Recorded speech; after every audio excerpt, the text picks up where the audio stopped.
नमस्कार मित्रों, आनंद study hub में एक बार आप लोगों का फिर से स्वागत है। आज के सेशन का जो हमारा टॉपिक होगा वो कल के सेशन वाली ही टॉपिक होगी, नंबर सिस्टम यानी संख्या पद्धति। कल हम लोगों ने संख्याओं का क्लासिफिकेशन यानी वर्गीकरण पढ़ा था। आज हम लोग संख्याओं का योग, वर्गों का योग, घनों का योग, उनका गुणनफल, संख्याएं ज्ञात करना, इन सब पे आज हम लोग एग्जाम्पल के माध्यम से आगे समझेंगे और इन पर चर्चाएं करेंगे। पहला एग्जाम्पल लेते हैं कि निम्नलिखित संख्याओं का योग ज्ञात करें। उसमें पहला एग्जाम्पल होगा 1 2 3 4 5 ... 100।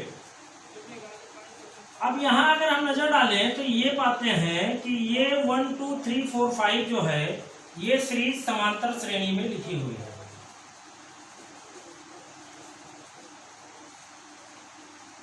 अब यहाँ पर एक नया शब्द जो आया वो आया समांतर श्रेणी।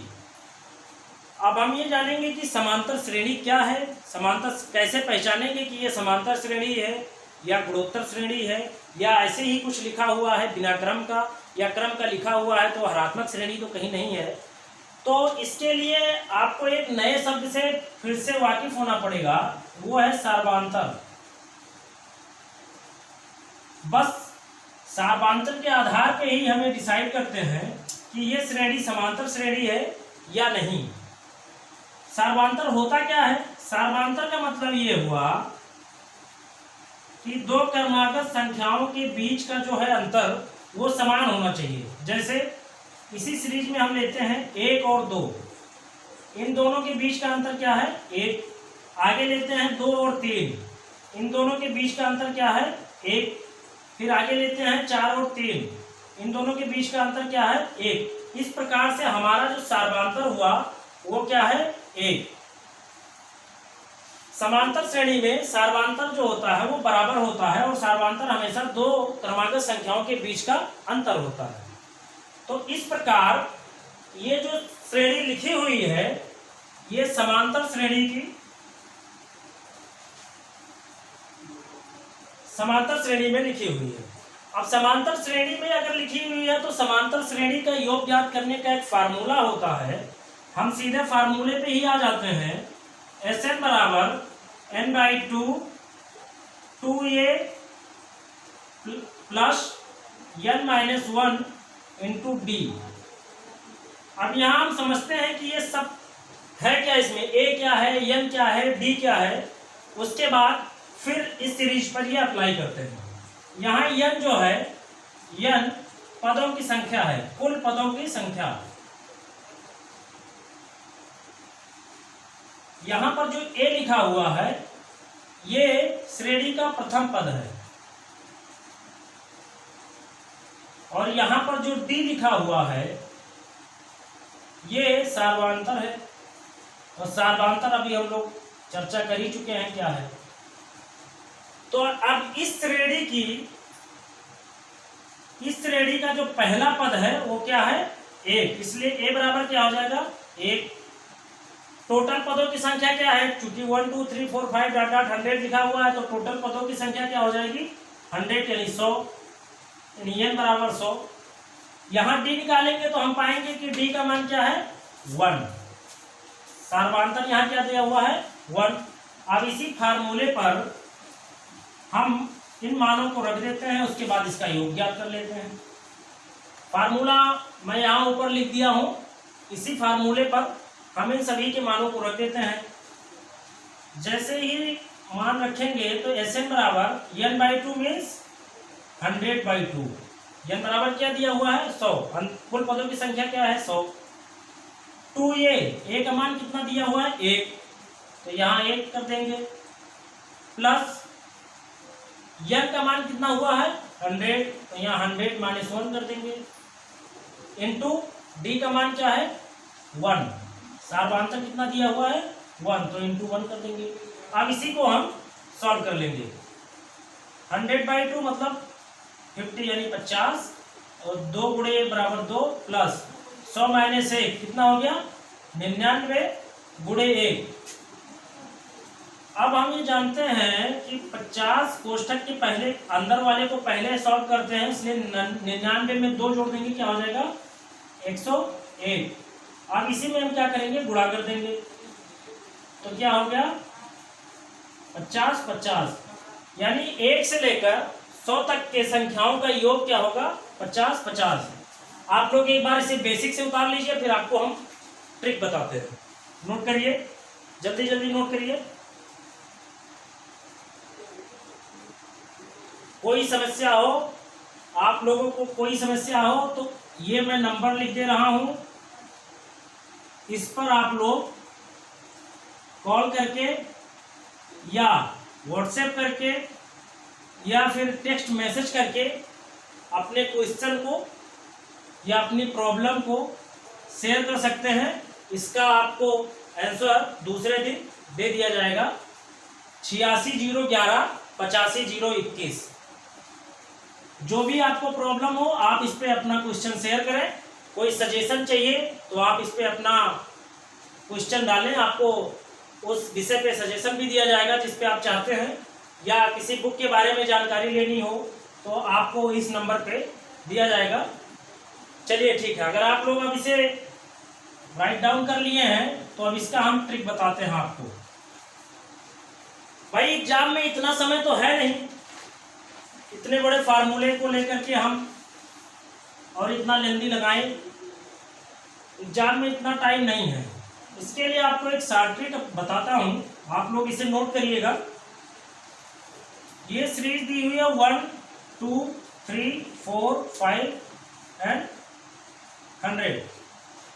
इसमें जब भी इसका हमको योग निकालना हो तो सबसे पहले इसका पदों की संख्या ज्ञात करते हैं।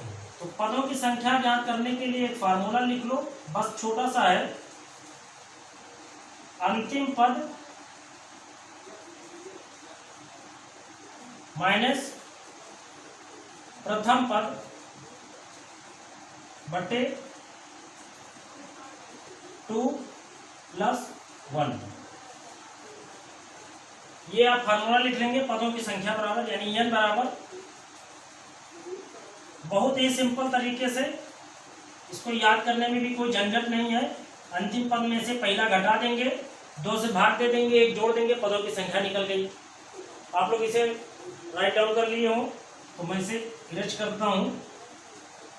अब पदों की संख्या जब निकल जाए तो ऐसे श्रेणी जो भी दी हो इसका योग निकालने का सबसे आसान तरीका अंतिम पद प्लस प्रथम पद बटे 2 गुणे n, यानी पदों की संख्या। अब उतना बड़ा आपको फार्मूला याद करने से आसान यही है। अंतिम पद क्या हुआ दिया 100, प्रथम पद क्या दिया हुआ 1, 2 से भाग दे दीजिए, कितना निकल के आया 5.50। ये इसमें हमको गुणा किससे करना है n से। n का मान क्या दिया हुआ है 100, पदों की संख्या टोटल कितनी है 100, तो n के स्थान पे हम क्या रख देंगे 100। जैसे ही 100 रख देंगे तो इसका मान क्या निकल के आ जाएगा 50 50। तो चाहे आप फार्मूला से लगाइए चाहे आप इस ट्रिक से लगाइए, ये भी फार्मूला ही है, याद कर सकते हैं, उससे आसान है याद करने में और बिना किसी कंफ्यूजन के, और आप कम समय में इसका उत्तर निकाल सकते हैं।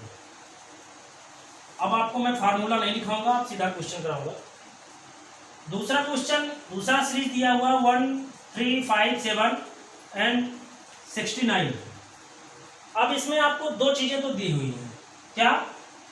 प्रथम पद दिया हुआ है, अंतिम पद दिया हुआ है, लेकिन जो फार्मूला आप जानते हैं योग बराबर क्या है, प्रथम पद प्लस अंतिम पद अपान 2 इंटू n, बस यही जानते हैं। तो इसमें आपको 2 चीज पता है, प्रथम पद और अंतिम पद।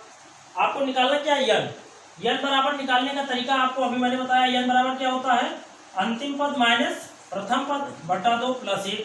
69 में से 68, 68 बटा 2 + 1, 68 बटा 2 मतलब 34 + 1। पदों की संख्या क्या है 35 यानी 35। बस आपको कुछ नहीं करना है, पदों की संख्या पता चल गई तो अब आपको योग निकालने में कोई दिक्कत नहीं है। पहला पद इसका क्या है 1, अंतिम पद क्या है 69, बटे 2 गुणे 35 यानी 35, 70 यानी 35 गुणे 35। अब आप इसे गुणा कर लीजिए, आगे सॉल्व कर लीजिए। ओके, राइट डाउन कर लिया हो तो इसे मिटाए, अन्यथा कर ले, सॉल्व कर लीजिए आगे। चलिए तीसरा क्वेश्चन, तीसरा एग्जांपल हम लेते हैं 23, 25, 27 ... 71। इसमें भी आपको दो चीजें दी हुई है, अंतिम पद, पहला पद। आपको क्या पता नहीं है, यन का मान निकालना है। अब बार बार क्या लिखें यन का फार्मूला, 71 माइनस 23/2 करिए, +1 कर दीजिए। जैसे ही आप माइनस करेंगे तो यहाँ हो जाएगा 8 और यहाँ हो जाएगा 4। ठीक, /2 +1 यानी कितना आ गया 25। यन बराबर क्या निकल के आ गया 25। बाकी तो योग बराबर तुमको कुछ करना ही नहीं है, बस रखो फट से। 23 + 71/2 × 25, 94/2 × 25। तो बस आप लोग यहाँ से हल कर लीजिएगा, आगे सॉल्व कर लीजिएगा। मल्टीप्लाई करना इतना तो कर ही सकते हैं।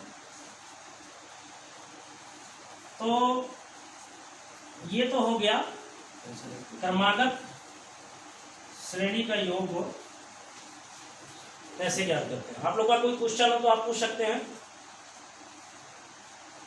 आप लोग का कोई क्वेश्चन हो तो आप पूछ सकते हैं। चलिए दूसरा, आपने जो क्वेश्चन पूछा ये खैर दूसरे टाइप का है, लेकिन ठीक है। आपका क्वेश्चन जो है, आपका क्वेश्चन है कि 3 क्रमागत संख्याओं का योग 24 है, तो ठीक बीच वाली संख्या ज्ञात कीजिए। क्वेश्चन क्या है, क्वेश्चन है कि 3 क्रमागत संख्याओं का योग 24 है, तो ठीक बीच वाली संख्या ज्ञात कीजिए।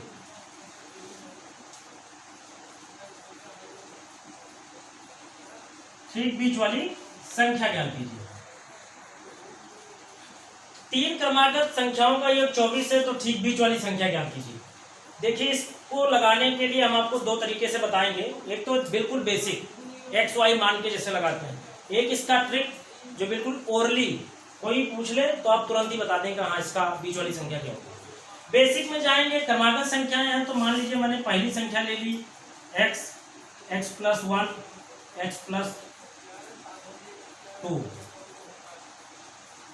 तो 3 क्रमागत संख्याओं का योग 24 है, तो हम इसको जोड़ लेंगे x, x+1, x+2, 3x + 3, 24 यानी 3x = 21, x = 7। x का मान क्या निकल गया 7। अब चूंकि पूछ रहा है बीच वाली संख्या ज्ञात कीजिए, तो पहली संख्या हो गई 7, दूसरी संख्या क्या हो जाएगी 8 और तीसरी संख्या क्या हो जाएगी 9। बीच वाली संख्या क्या हो गई 8। तो ठीक बीच वाली संख्या निकालने के ये एक बेसिक है, इससे भी आप लोग लगाइए। लेकिन एग्जाम में इतना टाइम नहीं है, आप बस एक ट्रिक अपनाइए कि 3 संख्याओं में अगर बीच वाली संख्या ज्ञात करनी हो, योग दिया हो, तो आप योग को जितनी संख्याओं का योग दिया उससे डिवाइड कर देंगे तो आपको बीच वाली संख्या मिल जाएगी। ये आपका उत्तर हो गया। 3 क्रमागत संख्याएं दी हुई हैं, तो इसलिए 3 से डिवाइड करेंगे। योग कितना दिया 24, बस यहाँ 24 को 3 से डिवाइड जैसे ही करेंगे तो आपको बिल्कुल मिडिल वाली संख्या यानी बीच वाली संख्या मिल जाएगी। तो आपका ये हो गया। हाँ, आपका क्या क्वेश्चन है? 2 क्रमागत सम संख्याओं का गुणनफल जो है, हाँ, इससे तो छोटी संख्या ज्ञात करना है। ये अच्छा, कोई बात नहीं, ये भी अलग टाइप का है, लेकिन ठीक है, इसी से मिलता जुलता है। 2 क्रमागत सम संख्याओं का क्वेश्चन देखिए। 2 क्वेश्चन को ध्यान से पढ़िएगा, इसमें क्रमागत लिखा हुआ नहीं तो कोई सम संख्या उठा लीजिए। 2 क्रमागत सम संख्याओं का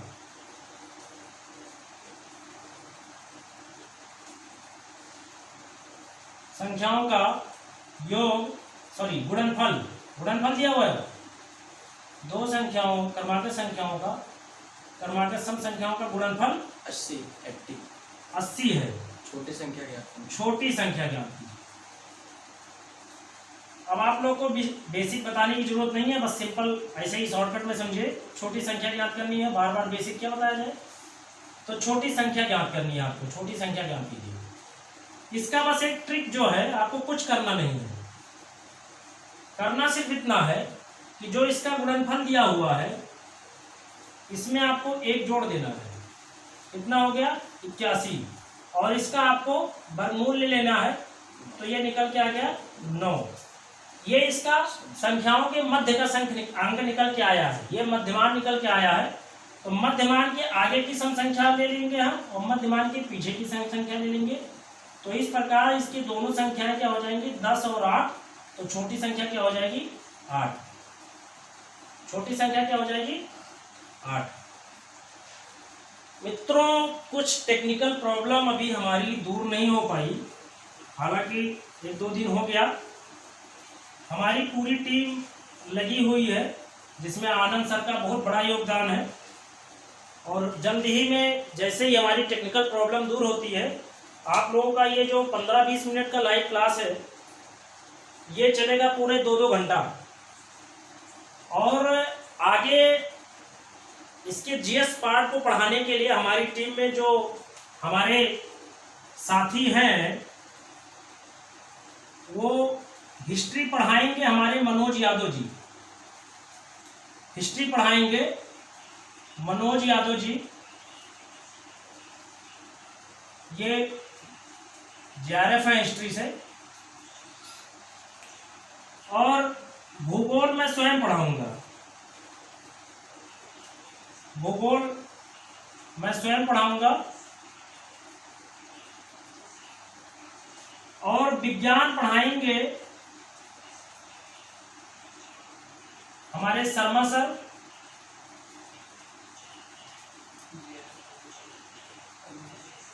और संविधान पढ़ाएंगे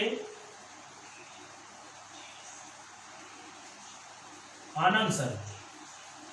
और वो बात अलग है, किसी को अगर बीच में कोई प्रॉब्लम आती है तो कोई दूसरा पढ़ा सकता है, लेकिन हमारी टीम के जीएस के जो टीचर हैं वो यही रहेंगे। और करंट वगैरह जो है वो हिस्ट्री के मनोज सर भी पढ़ा सकते हैं, मैं स्वयं पढ़ा सकता हूँ। और जो भी लोग हैं, इसमें एक लोग हमारे टीम में और हैं, वो भी कुछ कारणवश यहाँ है नहीं, तो वो आ जाएंगे तो करंट वही देखेंगे। बचा इकोनॉमिक्स। बचा इकोनॉमिक्स। इकोनॉमिक्स हमारे एक शुक्ला सर हैं, मनीष शुक्ला, ये हमारे शुक्ला सर पढ़ाएंगे। हमारी टीम में जितने भी लोग हैं, ये हमारे मनोज सर पहले से ही सेलेक्ट हैं, मैं स्वयं लेखपाल हूँ, और ये हमारे शुक्ला सर ये भी लेखपाल हैं। और ये शर्मा जी, ये यूपीएससी की तैयारी करते हैं, अभी भी प्रीमेंस दिए हैं 2 बार। और ये हमारे आनंद सर जो है, अभी ये तैयारी कर रहे हैं, प्रिपरेशन में लगे हुए हैं। तो ये हमारी टीम है जो आपको आगे मार्गदर्शन देती रहेगी। और जैसे ही हमारी टेक्निकल प्रॉब्लम दूर होती है, हम अपना क्लास एक्सटेंड करेंगे और इसका टाइम पीरियड और आगे बढ़ाएंगे। दोस्तों, आज हर दिन की तरह मैं फिर से कहूँगा आपसे कि आप अपना एक गोल डिसाइड करिए और उसको अचीव करने के लिए जी जान से लग जाइए। हमारी टीम आपको जो भी देती है, जो भी मैटर देती है, लेक्चर सुने ध्यान से, राइट डाउन करें और फॉलो करें। गारंटी देता हूं कि आप लोग इस लेखपाल भर्ती 2020 में जरूर सफल होंगे। जय हिंद।